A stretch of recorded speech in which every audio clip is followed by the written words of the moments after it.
Para empezar la parte teórica, básicamente vamos a hablar de lo que ya llevan en la parte práctica, solo recordar algunas cosas, la referencia con la historia clínica general, y luego vamos a hablar de los métodos auxiliares de diagnóstico, que creo que es lo que más nos interesa para este tema, para esta clase.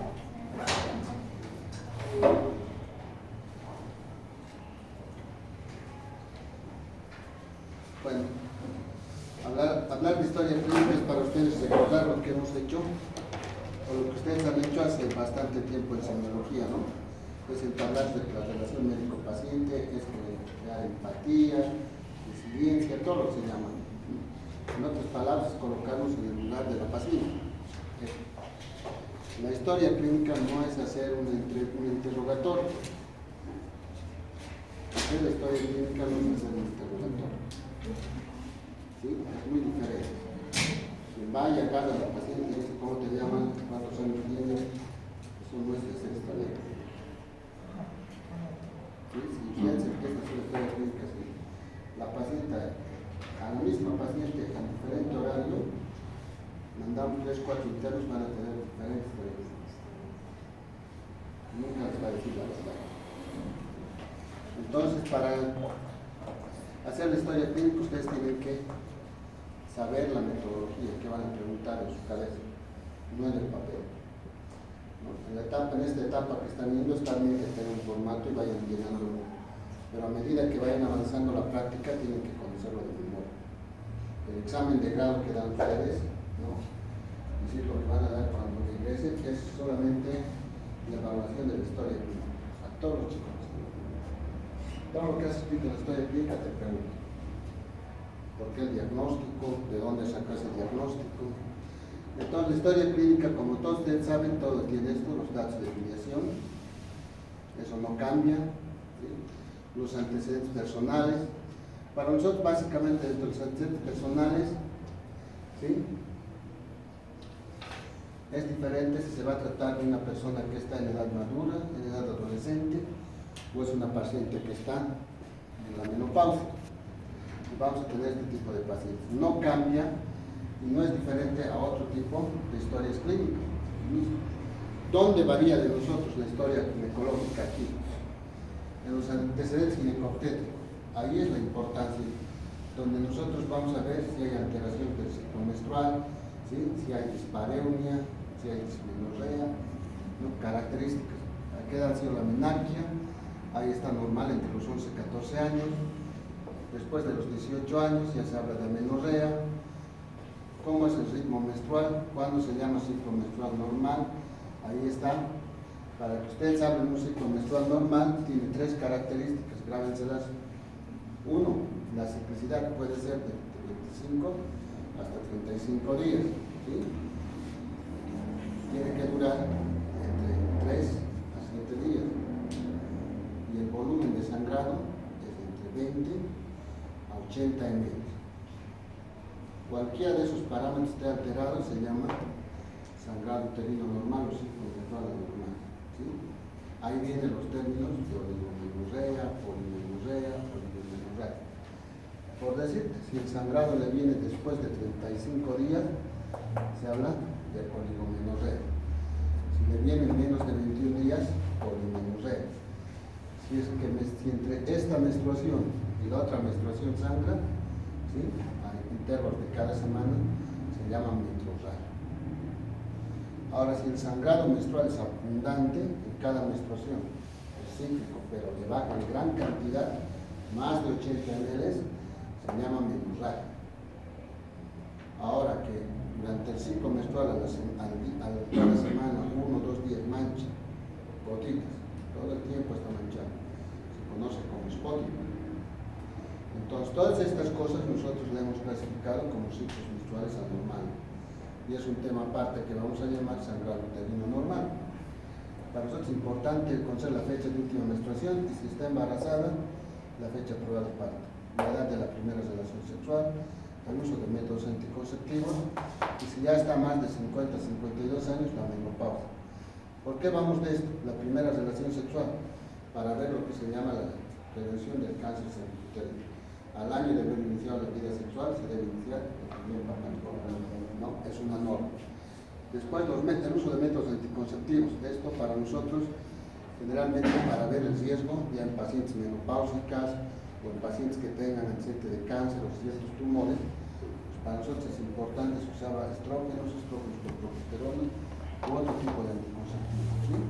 Y la menopausia, la edad de inicio de la menopausia, generalmente está entre los 48 y 52 años. Después de eso puede ser otra causa. Y doctor, a partir del momento que la paciente empieza su vida sexual, ¿cuánto tiempo tiene que empezar a hacer su control para el cáncer de cuello uterino? Porque vimos en el hospital que después de 6 años recién va a aparecer las características del cáncer del cuello uterino. Entonces, ¿le hace el control después de 6 años o todo año? Esa es mi pregunta. ¿Cómo? A ver, ¿cuál es tu pregunta? Después que empieza la vida sexual, ¿no ve? Ya. Tiene que hacer el control del cáncer del cuello uterino. Yo he visto infecto en hospital, en la casa, que solo después de 6 años que ella empezó su vida sexual que va a aparecer las características del cáncer del cuello uterino. Entonces mi pregunta es, ¿cuánto tiene que empezar a hacer el control de la paciente después que empieza su vida sexual? ¿Quién tiene la opción? Todo esto va a entrar en las preguntas de examen, Porque algunas veces nosotros cuando vamos a hablar, por ejemplo, de infecciones vaginales o de cervix, no vamos a usar eso. Esto es el cervix, ¿no es? ¿Sí? ¿Al cuánto tiempo yo tengo que hacer controles de salud sexual, señor? ¿Ya? Y ver cómo está la parte de los genitales internos, la vagina, etc. En toda Latinoamérica, vamos a hablar de todos los continentes de nosotros, la primera causa de muerte en mujer en edad reproductiva, que no está embarazada, es el cáncer de cervix.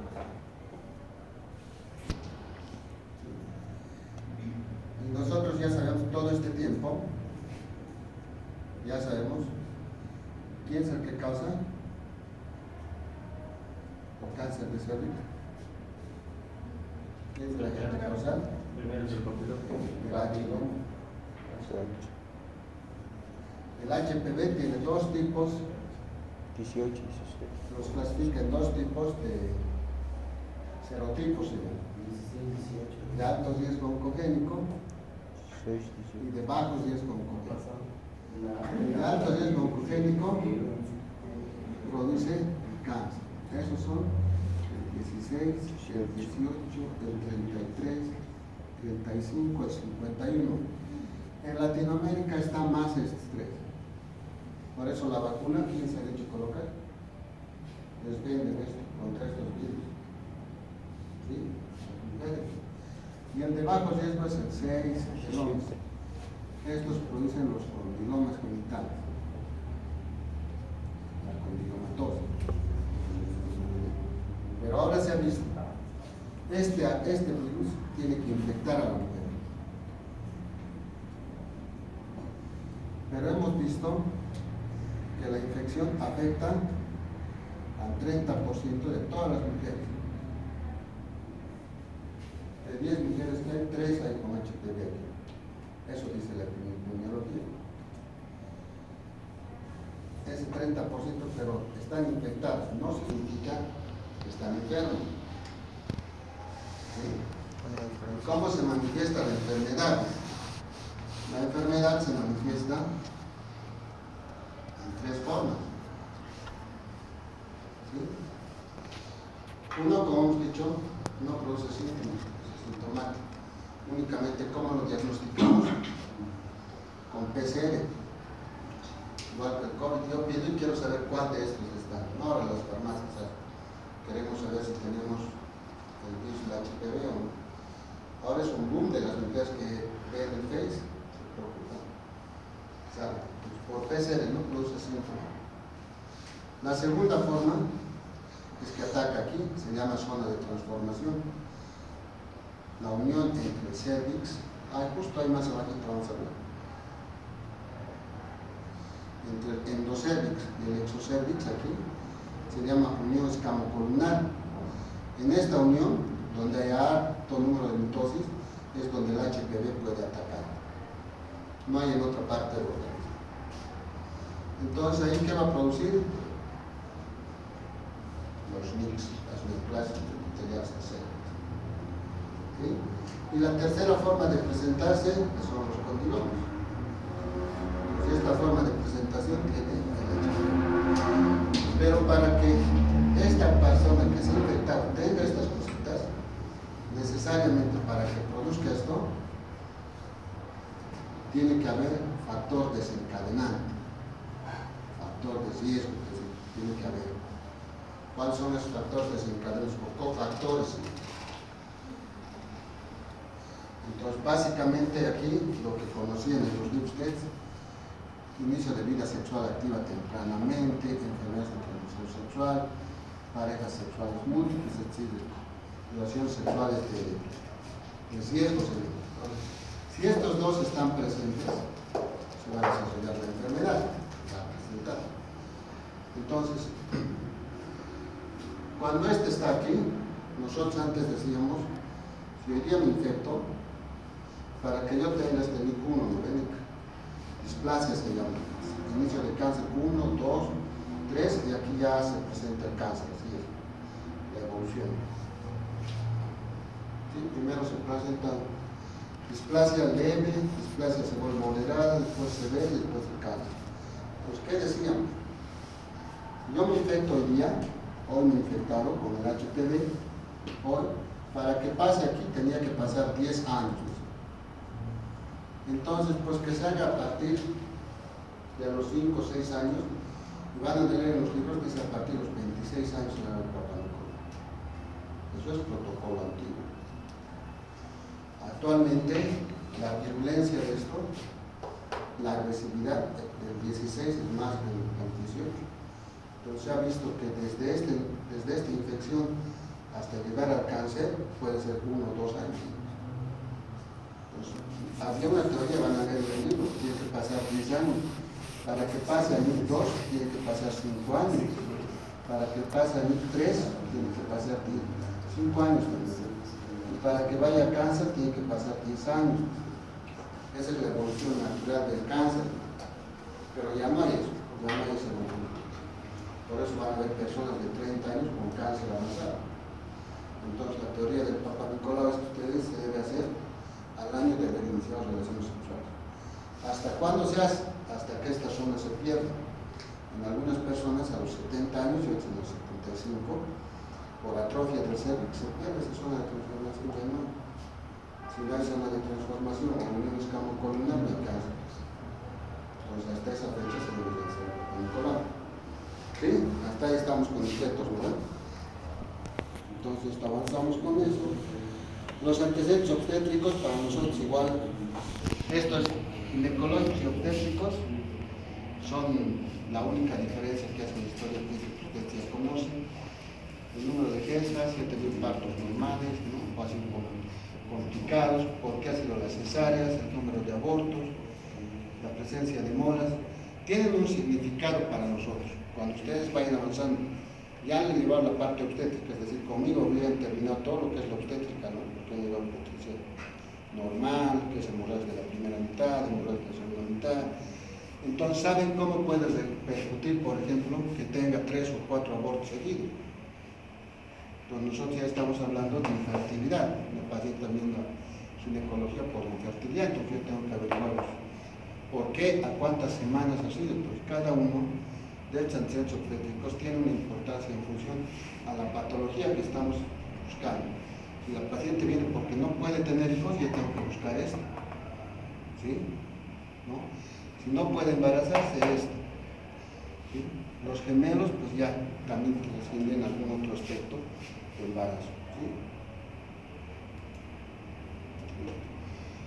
Esto a medida que vayamos avanzando este mes vamos a ir hablando cuáles son los motivos de consulta más frecuentes en ginecología.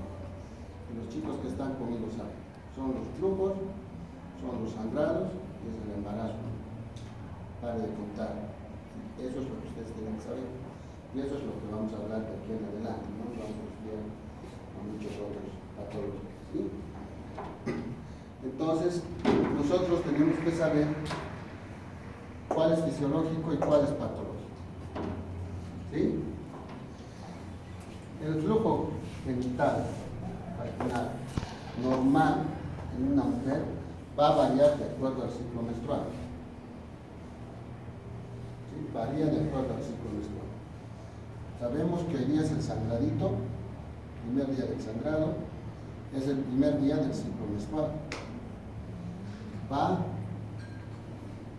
el día 14, si la mitad es hablamos de 28 días, ¿verdad? ¿Sí? Es la mitad, o es el día que va a ovular. ¿Sí? Ese es el ciclo menstrual, han debido llevar en la primera etapa. Nosotros hablamos de ello. Entonces, aquí habla, flujo claro, no fétido, no glutinoso. Estamos hablando de un flujo fisiológico. En cambio, cuando es fétido, acompañado de político vaginal, podemos hablar de tricomonas, de cándidas. Lo más importante, las mujeres tienen que conocer el flujo normal. Muchas pacientes no las conocen. En la primera etapa del ciclo menstrual, es decir, los primeros 14 días después del inicio del sangrado, el flujo, ¿sí?, es claro, como esta imagen, como la clara de huevo, es filante, ¿sí?, se la puede con elasticidad. Nosotros controlamos para el manejo de fertilidad. ¿Sí? Eso se llama moco estrogénico. Entonces, la primera etapa, la primera mitad del ciclo menstrual es húmeda. Después de que, porque se debe a los estrógenos. La segunda etapa, por eso está viniendo, una vez que ovula, se queda blanco, se llena de grasa y empieza a secretar progesterona. La progesterona cambia la contextura del moco. ¿Sí? Entonces el moco ya no es claro como la clara de huevo, más opaca, es más pegajosa, ya no es filante, es escasa. Entonces, eso es el flujo normal. ¿Listo? Ahí por eso habla de un flujo de la ovulación y estamos hablando de lo patológico. La segunda causa de consulta son los trastornos menstruales, lo que hace ratito hablamos, ¿no? La hipermenorrea, la menorrea, ¿sí?, el spotting. Entonces, para que no se vayan confundiendo, ¿sí?, vamos a hablar todavía. Ahí están todas las definiciones. Nosotros esto lo clasificamos como diagnóstico, como sangrado uterino normal. El sangrado no necesariamente significa que sangre cantidades, ¿no? Cuando hablamos de sangrado uterino normal puede ser también que no sangre, o sangre escasamente, pues se llama alteración del ciclo, ¿sí? Polimenorrea, oligomenorrea, amenorrea se llama ausencia de la menstruación más de 90 días. ¿Cuándo entra una paciente a la menopausia? Cuando hay ausencia de la menstruación por un año. Eso es lo que se llama menopausia. Cuando esté entre los 48, 49 años, y ahí está la hipomenorrea. Generalmente esto, las mujeres que tienen sobre todo ovario poliquístico o las que están utilizando implantes hormonales, que son progesterona, el sangrado tiende a disminuir. La tercera causa de consulta, que también vienen a la consulta, o vienen con nosotros, es problemas de la mama, el dolor de la glándula mamaria. Vayan ustedes bien, ya vamos a ir analizando poco a poco. ¿Sí? Generalmente viene por dolor mamario, que se conoce también como mastodinia, viene por secreción por el pezón. Ninguno de estos es normal, sobre todo estos dos, secreción por el pezón, que no esté dando de lactar.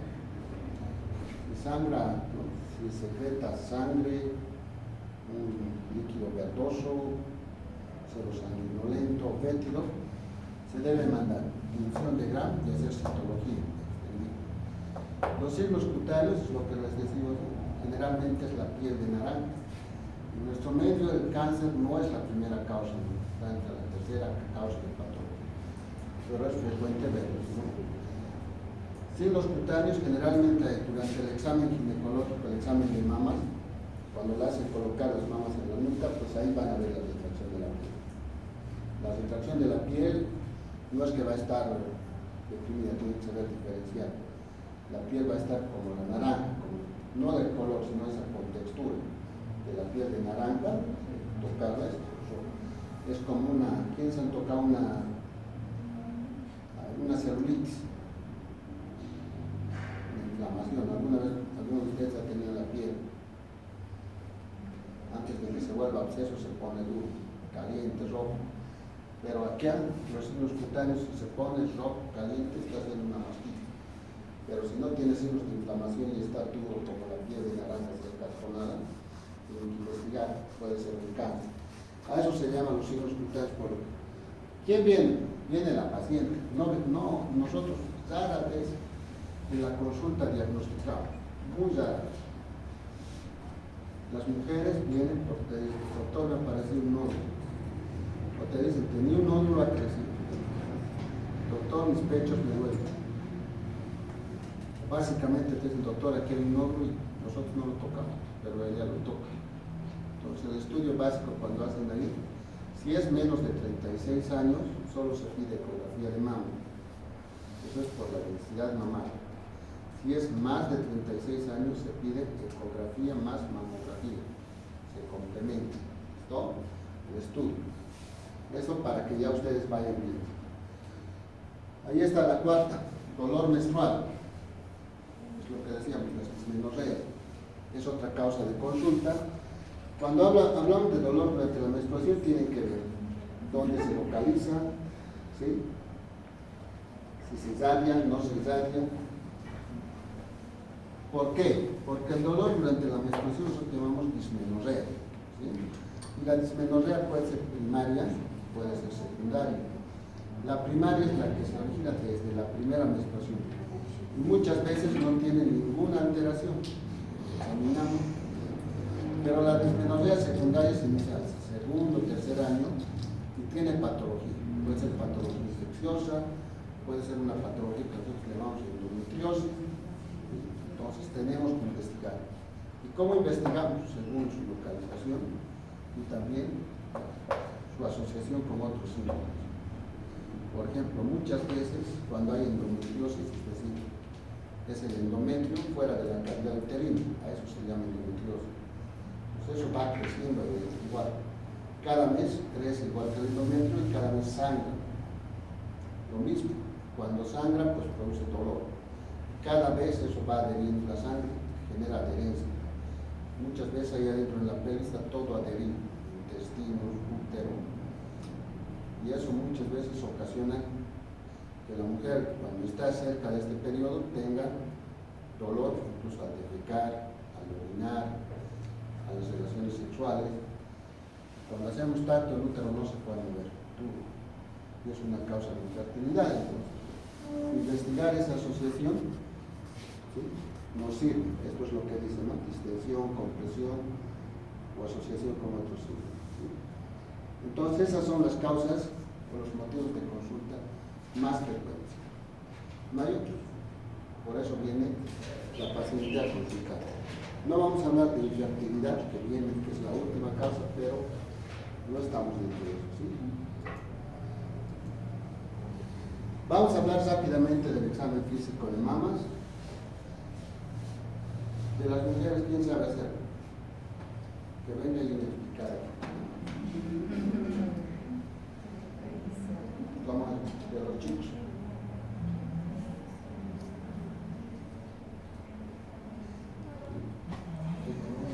Eso se llama miedo. Ya, vamos a hacer. Si lo leemos, nadie aprende. ¿Sí? Si lo leemos, nadie aprende. Es la verdad. Si lo vemos, lo hacemos. No lo vemos, no lo sabemos. ¿Listo? La glándula mamaria la van a dividir en cuadrantes. Derecho, ¿sí? Superiores, inferiores. externos, internos. Y esta es, por ejemplo, la mama derecha, dice acá ya. Derecha, externa, superior, derecha, externa. Superior, ¿sí?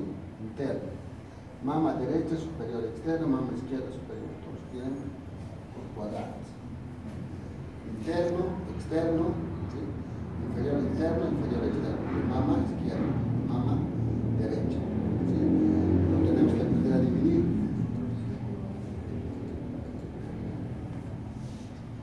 Tres posiciones básicas para el examen. ¿Cuándo se debe realizar el examen de mamas en una mujer? ¿Antes de la menstruación o después de la menstruación? Después del ciclo menstrual, ¿no? Por lo menos que haya pasado unos 5 días a 7 días. ¿Sí? Antes del ciclo menstrual no sirve, porque muchas veces hay un síndrome que se llama síndrome disfórico premenstrual, donde las mujeres tienen no solamente un dolor al pelo, sino también un dolor en ambas mamas, porque se irritan, tienen edema, se hinchan los pies, dolor de cabeza.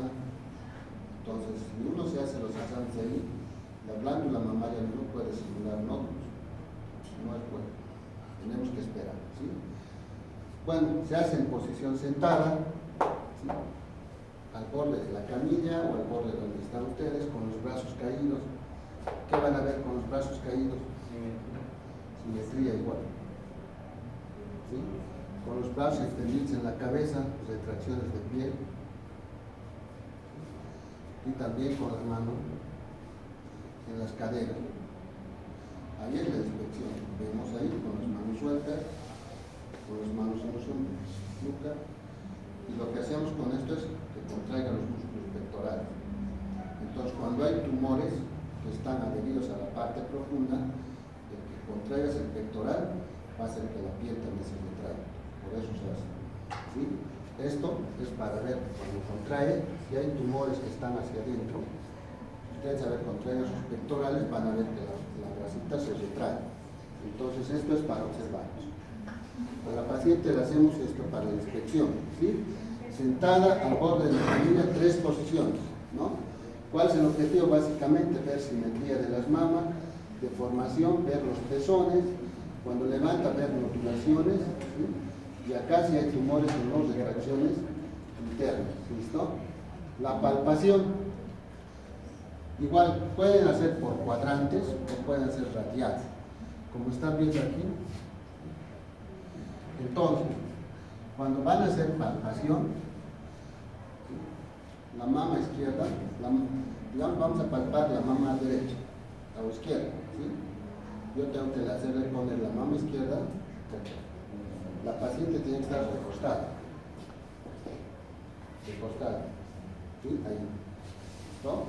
Y este otro manito lo puedo hacer colocar en el torso, para que esté más extendido, ¿sí? Y ahí podemos revisar.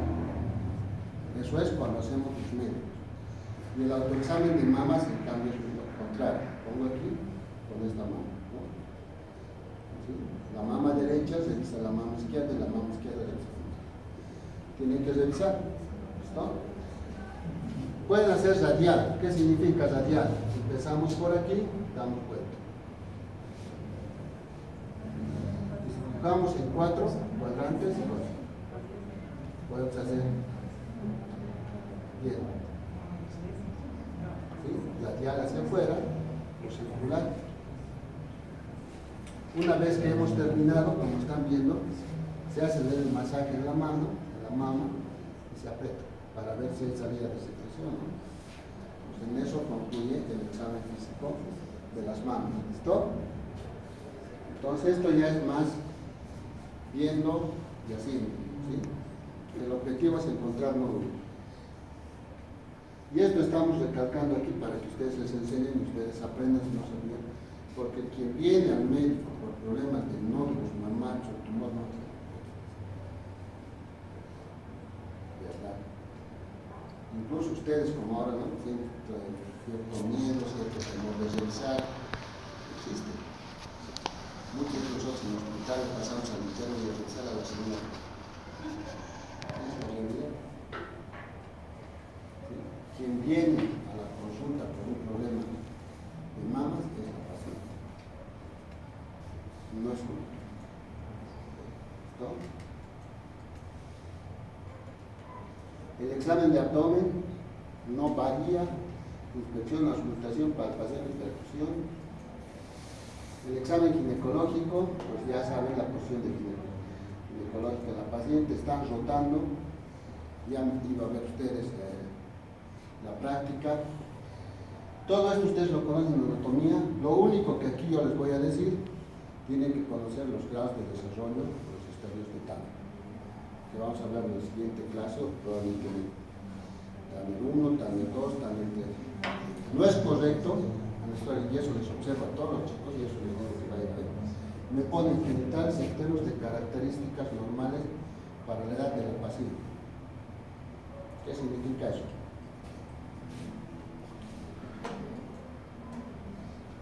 ¿Quién sabe? ¿A quién me puede decir que es normal?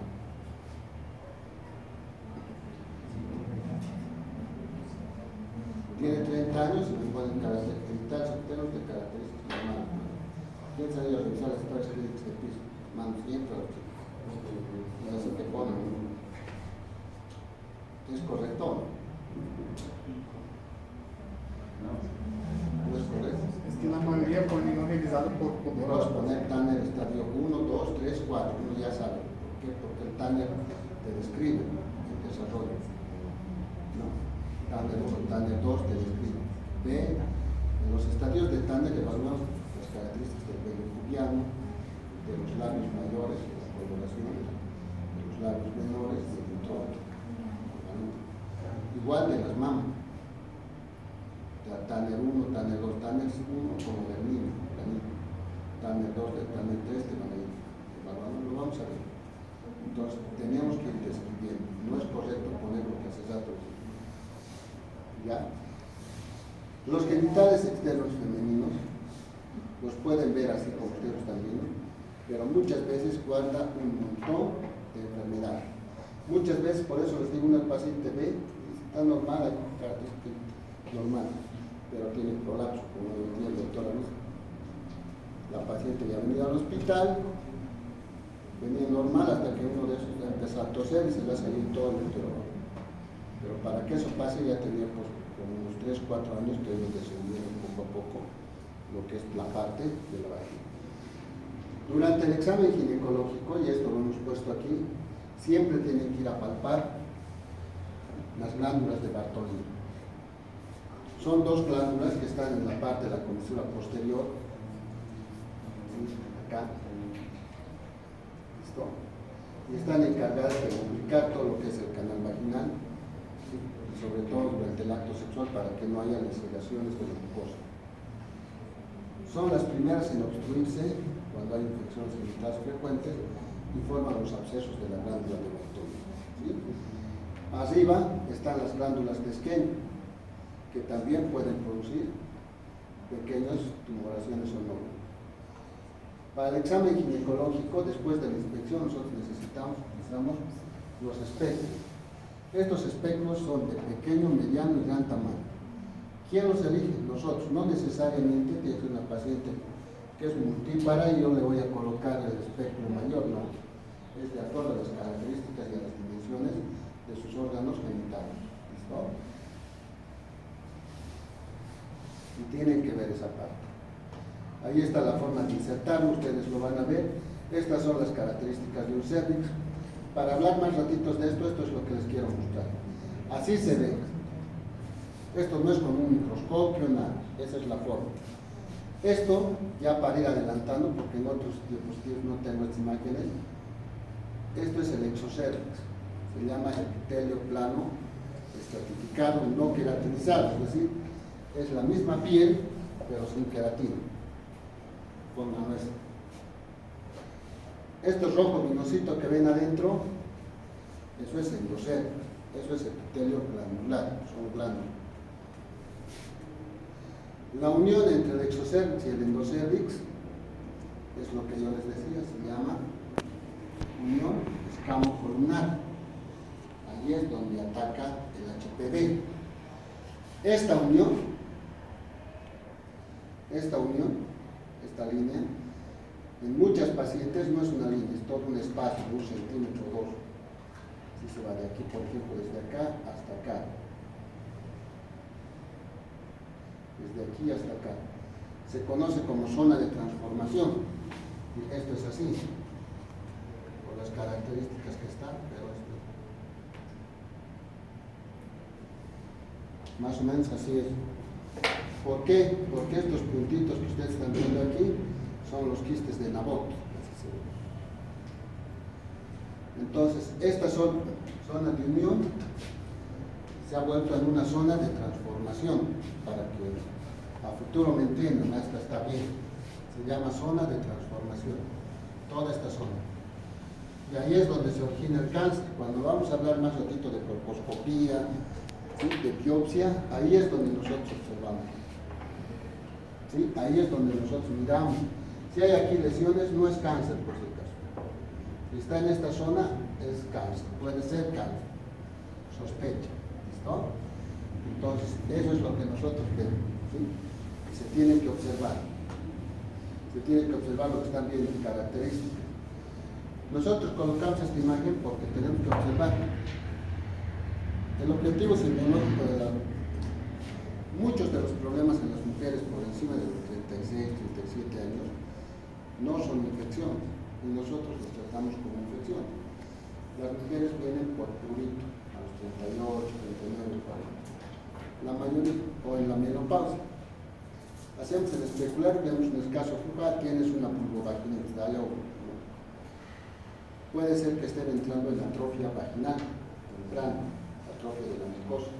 Ya sea porque puede estar, algunas mujeres que tienen 2 o 3 hijos utilizan hormonas como la progesterona como anticonceptivo, por 10 años, por 7 años, y eso puede producirte síntomas de menopausia precoz, atrofia.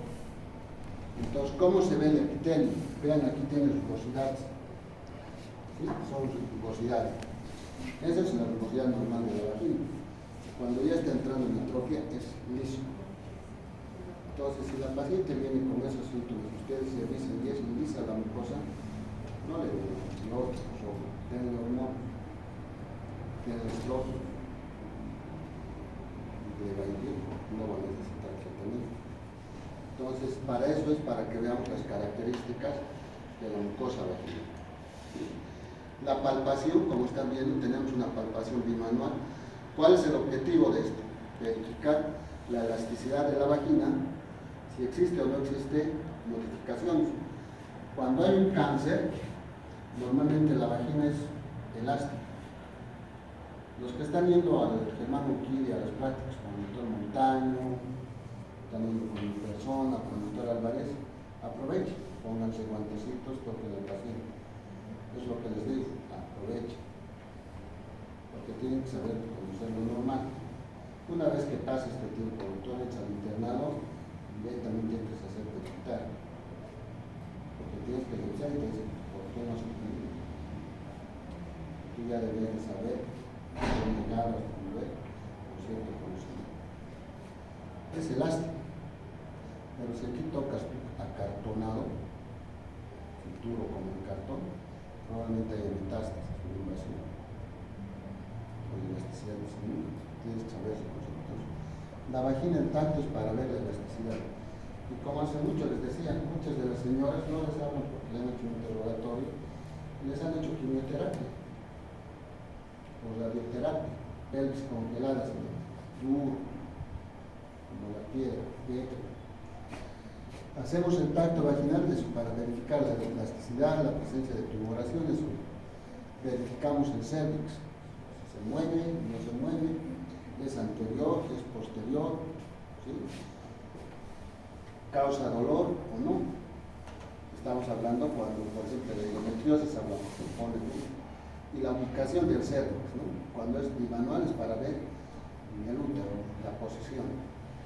La posición normal del útero es esta, anteverso, flexión, hacia adelante, el útero está hacia adelante y flexionado, por eso se llama anteverso, flexión. En esta forma, anterior y flexionado, anteverso, flexión. Si está hacia atrás, retroverso, flexión. Son patologías que se conocen como distopías uterinas. Entonces, para eso, una vez que hacemos palpación de útero, debemos ir a ambos lados para palpar anexo, para ver si hay tumores o no. No se pone en el diagnóstico tumor de ovario, no se pone tumor de anexo. No se pone si es quiste. No. Un tumor significa, puede ser un quiste, puede ser un cáncer, puede ser líquido, puede ser sólido, no estamos seguros. Tumor de anexo derecho, puede ser de ovario o puede ser quistes para ovarios. Existen quistes para ovario, que no son propios del ovario. Está ahí, ¿sí? Listo, ahí está lo que hablamos, anteversión, es decir, le falta flexionar, retroversión, retroverso flexión. Las diferentes posiciones del útero. No solamente la exploración vaginal es la que cuenta, sino también la rectal, pero esto se hace en casos cuando sospechamos del cáncer de cervix. ¿Sí? Cuando ya hay un grado avanzado para estratificar el cáncer, para ver la metástasis. Lo que hace ratito vimos el tabique rectovaginal para ver si el compromiso de eso, pues se hace el tacto rectal. ¿Sí? Y luego el rectovaginal, esto, la indemnidad del tabique. Cuando ya está tomado esto del estadio del sea de cervix, pasa a ser un 3, el 3. Es A o 3B, dependiendo de su expresión. Entonces, para eso hacemos un tacto, para ver las paredes del tabique rectovaginal, cuando hay compromiso. ¿Qué materiales necesitamos? Ahí está la mesa ginecológica, guantes, espéculo, sí, lubricante, todo lo demás, para ver. ¿Listo? La exploración pélvica, bueno, esto volver a repetir, es la porción ginecológica. ¿Qué vamos a hablar esto? Ya hemos hablado. Genitales externos, genitales internos, especular. En paciente pediátrica.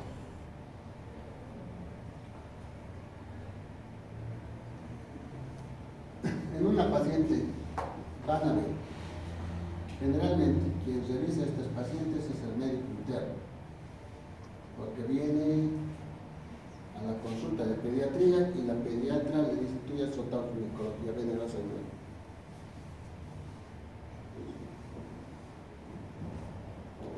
O si no, hacen la interconsulta.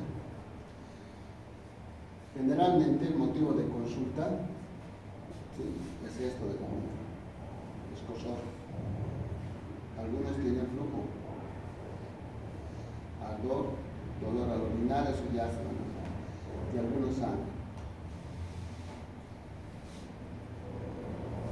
¿Cómo se debe hacer el examen ginecológico en estos pacientes?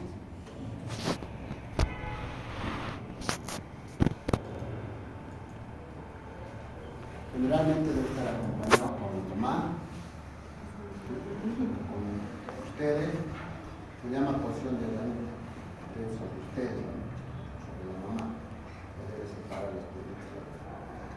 Ya hay flujo, ¿no? Básicamente no se coloca el espectro, jamás, la estorunda. El Papa Nicolau, que decimos, no sirve para diagnosticar infecciones o enfermedades genitales, sirve para el diagnóstico de cáncer de cervix. Se debe hacer punción de grano, examen fresco, un proceso con tornillita de algodón. ¿Listo? Otro tipo de lesiones que pueden observar son productos de desgarros, traumas. Entonces, para eso tiene que conocer bien la parte ginecológica, no la parte genital de una niña, ¿sí? Generalmente lo que nos va a ocasionar problemas. También hay en los adolescentes. Y esto es lo que les decía, porque esos datos me preguntabas cuándo. Las normas dicen a los 21 años, a los 26 años, pero ahora al año de iniciar relaciones sexuales. Si inicia a los 14 años, salud sexual dice a los 15 años debes iniciar el control de sexualidad. En las adolescentes es un poco complicado, tienen que saber, ¿ya? Hay ley, código niño, adolescente, siempre les voy a hablar de eso, ¿sí? Donde al adolescente le da ciertos derechos, no sé si es para bien o es para mal. Pero dentro de eso, ahora en colegios, en instituciones, están encargados de capacitar a todos los adolescentes, ¿sí?, sobre sus derechos, sobre todo sobre derechos sexuales y reproductivos, porque el embarazo en un adolescente pues, se ha disparado. El promedio de embarazos en Beni, por ejemplo, es 16 años. Primer embarazo. En Cochabamba estamos bordeando los 18, entonces estamos pagando por promedio de la norma diciendo después puedes ver 13, 14 años de embarazo. No estamos hablando de violación, sino embarazos, inicio de relaciones sexuales precoces. ¿Qué dice acá? Privacidad, confidencialidad en el adolescente. Si la mamá viene, de esto les voy a hablar, viene y dice, mira, mi hija creo que ha tenido relaciones sexuales y quiero que me revise. Si la niña dice no, no se le puede. Tienes que hacerle el tema. Dos, si la niña viene por problemas infecciosos o algo necesita que se dice consciente, tú le puedes preguntar si desea que su madre esté presente o no. Si no, tiene que salir, pero sí con una enfermera o con otro médico al lado, tienes que hacer eso. Porque muchas ustedes no creen que las adolescentes, por ejemplo, el problema de enfermedades posterior a los relaciones y no quieren que la mamá esté. O porque ya usan anticonceptivo, ya usan un método de cobre, ya usan un implante y la mamá no sabe. Pero ha venido porque tiene un escozor tremendo en la vagina, en el prurito, sin hongos. Entonces, o dolor al miccionar, una infección urinaria.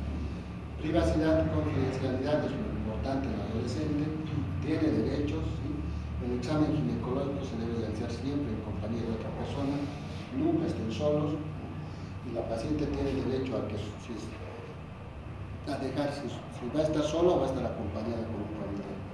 Si te dicen no quiero que me revisen, pues no se la puedes recuperar. ¿Listo? Entonces acaba, por eso es la confidencialidad. El objetivo principal de esta clase también sería la prevención del embarazo adolescente. El inicio de relaciones sexuales temprano está para hablar, no está para discutir, se puede ver. Nosotros comentamos con las actividades sociales, con las redes sociales. Entonces, lo que nosotros utilizamos, hablamos del método anticonceptivo. ¿Qué tipo de anticonceptivos puede utilizar el adolescente? Toma. Puede usar todos, hasta los dispositivos intrauterinos. Sí, no está contraindicado, ¿sí? Pero el mejor, ¿sí? Se debe explicar que el dispositivo intrauterino no protege de las enfermedades de transmisión sexual. Sí, cuando hablan ahora del adolescente de doble protección. Sí, utilizar un anticonceptivo de larga duración, es decir, aquel que está en tu cuerpo y no necesitas usar. Está la T de cobre, los dispositivos y los implantes, los chips que dicen.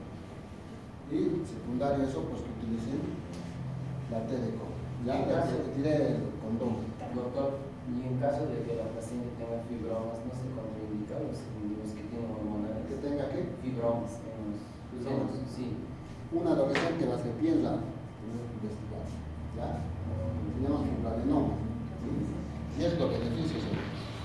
El implante no lo vamos a poder utilizar, pero puedo utilizar un dispositivo. Siempre hay alternativa. Vamos a llevar anticoncepción más adelante. Esto lo vamos a pasar rápido, pero es cosa que conocemos, ¿sí? Para que vayan viendo, pero son preguntas sencillas de examen. Va a ser fácil su examen, más fácil. De todo esto. El primero también está fácil, ¿no? Todo lo que hemos hablado, todo lo que hemos hablado. Y cometido. Una que hemos anulado está bien. Entonces, el Papa Nicolau, ya, es lo que nosotros hemos dicho. El Papa Nicolau lo conocemos como Papa Nicolau porque el que lo ha inventado se llama Robert Papa Nicolau.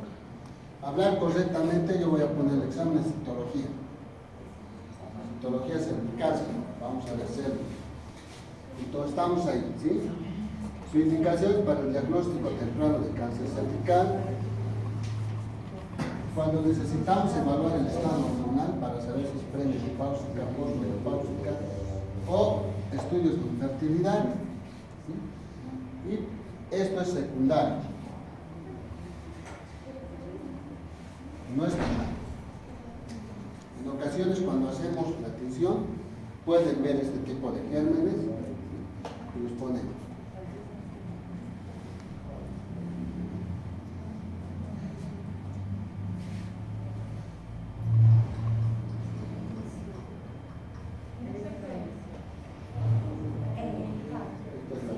clínica, a ver, vamos a ver. Ahí está. El objetivo es la detección, lo que dice del cáncer de células. ¿Qué hacemos? Nosotros lo que hacemos, después de colocar el espectro, tiene indicaciones. ¿Cuándo se debe de hacer la citología? ¿En qué momento se debe de hacer la citología? Después de la menstruación. La citología cervicovaginal, ¿sí?, se debe realizar después de 72 horas de haber suspendido cualquier medicamento, 72 horas, no haber tenido relaciones sexuales 48 horas, que no estén con su ciclo menstrual, medicamentos, sin sangrado y sin relaciones sexuales. Entonces, son requisitos. Y 24 horas antes o para el examen, sin haberse hecho un aseo genital interno. ¿Ya? Entonces, esos son los criterios que tienen que hacer. Dos, ¿qué hacemos nosotros? Esta es la espátula de él. Lo vamos a pintar para que ustedes vean. Pues está ahí, está ahí. Aquí está la lengüetita más larga y aquí está la lengüetita más corta.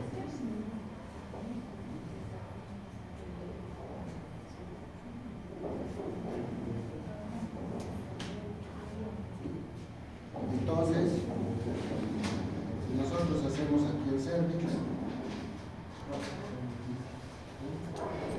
aquí está el otro cervix, lo que está tomando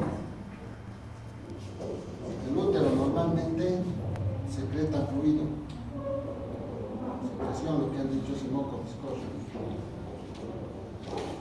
¿Sí? Y nosotros, y todo el tiempo se van descamando células. Con la espátula, nosotros agarramos esas células, las que se han descamado, no las que están pegadas. Entonces, el Papa Nicolau, la citología tiene falsos positivos. ¿Qué tal en este momento que yo he tomado la muestra? No había ninguna descamación de células, porque aquí se está iniciando el cambio. Puede salir normal, ¿no? ¿Sí? Por esto, tómenselo bien en cuenta. Por eso, un examen ginecológico, como la señora dice, no necesariamente es hacerle solo citología, sino también se tiene que hacer citología. Entonces, un examen ginecológico completo comprende el examen visual que ustedes han visto, la citología más colposcopía. Eso es para el examen, ¿no? Yo voy a poner citología, colposcopía completa. Por esto, una vez que ustedes toman la muestra, lo entendemos como está aquí, y portaobjetos. Y nosotros verificamos en el portaobjetos, ¿sí?, y hay células anormales o hay células normales. ¿Listo? ¿De qué edad a qué edad se debe hacer? Ya les he dicho, los libros hablan algunos de 26 años, otros hablan de 18 años, pero para nosotros, al año de haber iniciado relaciones sexuales. ¿Hasta qué momento?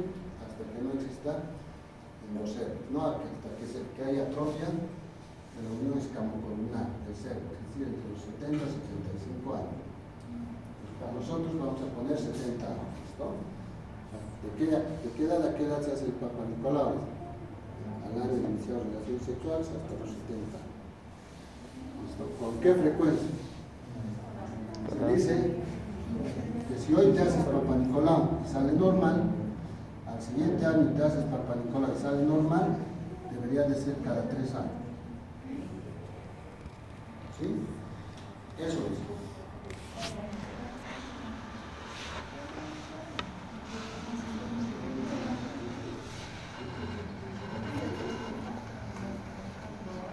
Y ahí está lo que les decía, la colposcopía. Entonces, el examen ginecológico, cuando viene, no es nada más ver. Pero esto de la colposcopía, actualmente, ya no es solamente ver el cervix, porque ahora hay cáncer de vagina, hay cáncer de vulva. Entonces nosotros llamamos a hacer de vulvoscopía. colposcopía de cervix colposcopía. Ahora vamos a hablar como requisito de la colposcopía, ¿sí?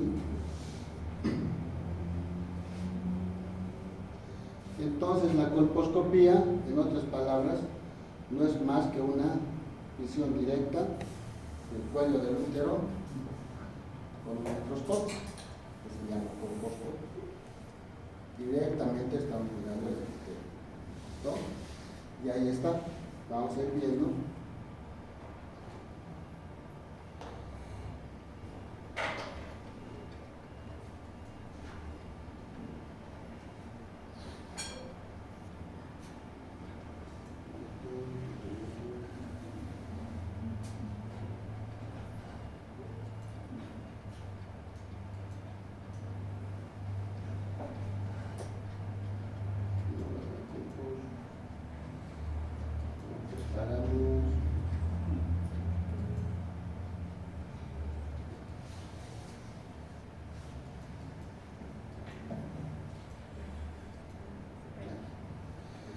Entonces, vamos a ir viendo acá. Nosotros tenemos que mirar este cervix, ¿no ven lo que les dije hace rato? ¿Sí? La imagen que vimos la anterior, grábenselo, este cuello, ¿no? La que hemos visto. Entonces, yo tengo que preparar este cuello para ver, no es directamente. ¿Qué voy a hacer? ¿Cuáles son los pasos? Uno, tengo que limpiar, ¿no? De moco, una limpieza con solución fisiológica. Estos son los pasos para hacer colposcopía. Dos, una vez que limpio el cervix, todas las aplico ácido acético al 3 o al 5%. Se aplica ácido acético por 1 minuto. ¿Qué hace el ácido acético?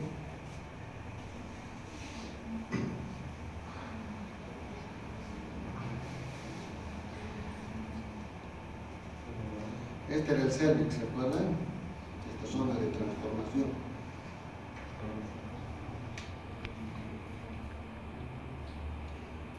Nosotros con el colposcopio vamos a mirar esto, esta zona. Aquí yo pongo ácido acético. Esta zona es de mitosis, todo. En las células donde se están dividiendo hay más cantidad de proteína, hay más actividad celular. Entonces el ácido acético, ¿cuál es su función? Desnaturaliza las proteínas, rompe sus cadenas. Entonces cuando eso pasa, si aquí hubiera una displasia o un cáncer, porque ahí está, la imagen se vuelve blanca.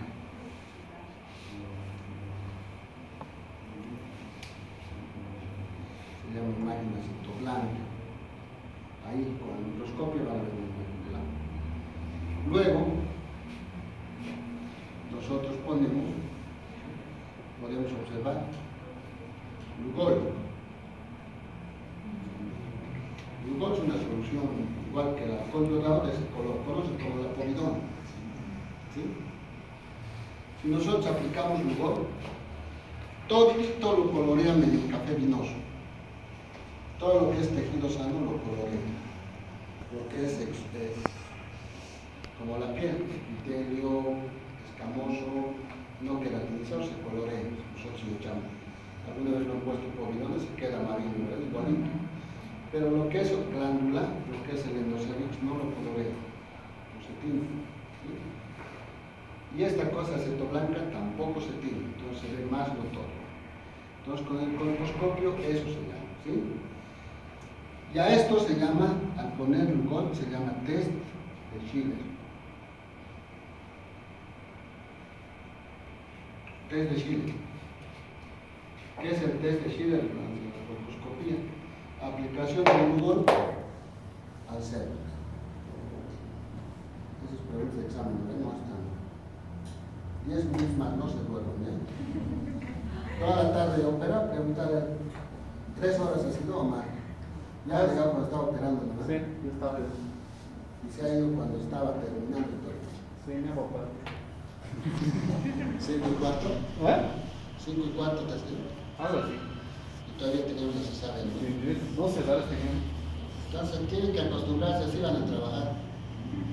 2, de día, de noche. Yo tengo que sentir cansancio. Entonces tenemos esto, ¿ya? Tenemos esto, aplicamos eso. Y vamos a ir a ver, entonces vemos, ¿sí? Solución fisiológica, ácido acético no bolo. Entonces, cuando vemos esto en test de Schiller, ¿sí? Schiller positivo, Schiller negativo. Entonces, ahí estamos, ¿sí? Entonces, esta colposcopía, ¿qué nos sirve? ¿Para qué nos ayuda? Nos va a ayudar a localizar exactamente la zona del tumor. Cuando por ejemplo, nosotros hacemos solo citología, se han dado cuenta, ¿quién se hace práctica conmigo? Solo hacemos Papa Nicolau, se lo mandamos, Papa Nicolau, se lo mandamos. Cuando viene el resultado y me dice que es una lesión de bajo grado o de alto grado, yo recién le voy a hacer colposcopía. Entonces, el objetivo de la colposcopía es, el principal, nos va a ayudar a localizar exactamente la zona de lesión. ¿Y qué hacemos? Periscamos. Sacamos una biopsia. Se llama biopsia dirigida. Para no engañar, ¿no? Es lo que está haciendo. Piensa sacabocados, piensa de case, la llaman. ¿Sí? Entonces, para eso se hace una biopsia dirigida. ¿Sí? También nos sirve, no solo para biopsiar, también nos sirve, como ya está, delimita la lesión, ¿no? Entonces, cuando yo quiero hacer tratamiento, puedo sacar todo esto, se llama cono. Quiero sacar, quiero cauterizar. O en algunas ocasiones quiero hacer crioterapia. Hago con fierro, congelo toda la zona. ¿Sí? Eso. Y nos sirve para vigilancia. ¿Listo? ¿Para qué te sirve la colposcopía? Para biopsia, para hacer seguimiento y para hacer tratamiento. Para que no se traume. ¿Sí?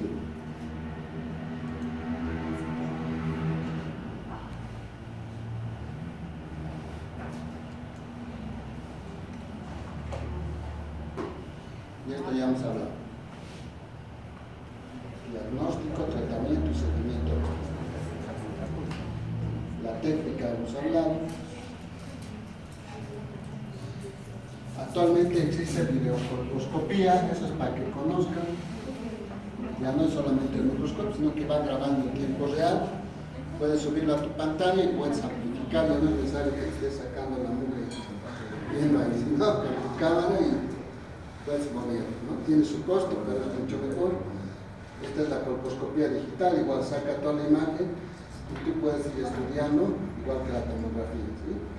Son útiles, pues, porque nos ayudan a mejorar el diagnóstico, ¿sí? Hasta ahí quedaremos con el siguiente, vamos a ver mamografía, ¿ya?